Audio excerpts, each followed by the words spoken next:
இன்னும் சென்னையை பத்தி சொல்லணும் அப்படின்னம்னா ஒரு காலத்துல தாம்பரமா பல்லாவரமா அப்படின்றது இன்னைக்கு எங்க இருக்குது? தாம்பரம் பல்லாவரம் அங்கெல்லாம் சொத்தே கிடையாது. It's just a question of time. அப்ப யோசிச்சு பாருங்க, 10 வருஷத்துக்கு முன்னாடி ஒருத்தர் பல்லாவரத்துல வாங்கியிருக்கிறார், 8 வருஷத்துக்கு முன்னாடி வாங்கியிருக்கிறார். இன்னைக்கு எவ்வளவு தூரம் வளர்ந்து இருக்குது. அதுதான் வெல்த் பில்டிங். நான் அங்க போய் எப்படிங்க பல்லாவரத்துல இருந்து நான் ஆபீஸ்க்கு போறேன்னு ஒருத்தர் 10 வருஷத்துக்கு முன்னாடி கேட்டிருந்தாருன்னா அங்கே வாங்கியிருக்க மாட்டார். It is like buying with vision. விஷனோட அவர் தொலைநோக்கு பார்வை இருந்ததுனால பல்லாவரத்துல வாங்கினாரு. அவர் அங்க இருந்து இங்க வர சிரமப்பட்டாரோ இல்ல இங்க பக்கத்திலேயே லிவ் பண்ணிருப்பாரு வாடகைக்கு தெரியாது. பட் இன்னைக்கு அவருக்கு தான் மேக்ஸிமம் அப்ரிசியேஷன் இருக்கும். பிகாஸ் அவர் எமர்ஜிங் மார்க்கெட்ல இன்வெஸ்ட் பண்ணதுனால. இல்ல நான் என்ன சொல்லுவேன்னா, அவங்க சொல்றது ரைட். விஷனோட வாங்கி இருக்கலாம். விஷனே இல்லைனாலும் சிம்பிளா என்ன பண்ணணும், தன்னால எங்க வாங்க முடியுமோ அங்க வாங்கணும்.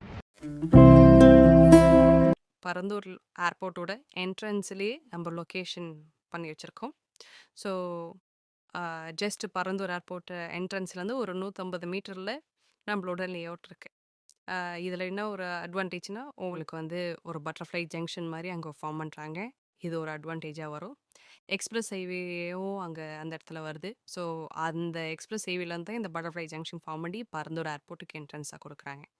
ஸோ இந்த இடத்துலேருந்து ஒரு 150 மீட்டரில் டுவோர்ட்ஸ் சென்னை சைடில் நம்மளோட லே அவுட் இருக்குது. ஸோ பவுண்ட்ரியிலேருந்து ஒரு 150 மீட்டர் வந்து away from Parandur airport. So ஒரு ஒரு 5700 ஏக்கரில் ஃபார்ம் பண்ணுற ஏர்போர்ட்டுக்கு முன்னாடி நம்ம ஒரு லே அவுட் இருக்கும். இது இல்லாமல் நம்மளுக்கு லுக்கில் உங்களுக்கு வந்து லே அவுட் ஃபார்ம் பண்ணி கொடுக்குறோம். ஸோ நம்மளோட லே அவுட் விசிட் பண்ணோன்னா you can contact us and we will help you with the cab service. So நாங்கள் உங்களுக்கு டோர் டு டோர் பிக்கப் சர்வீஸோடு பண்ணித்தரோம். நீங்கள் வந்து இடம் பார்த்துட்டு போகலாம். தேங்க்யூ.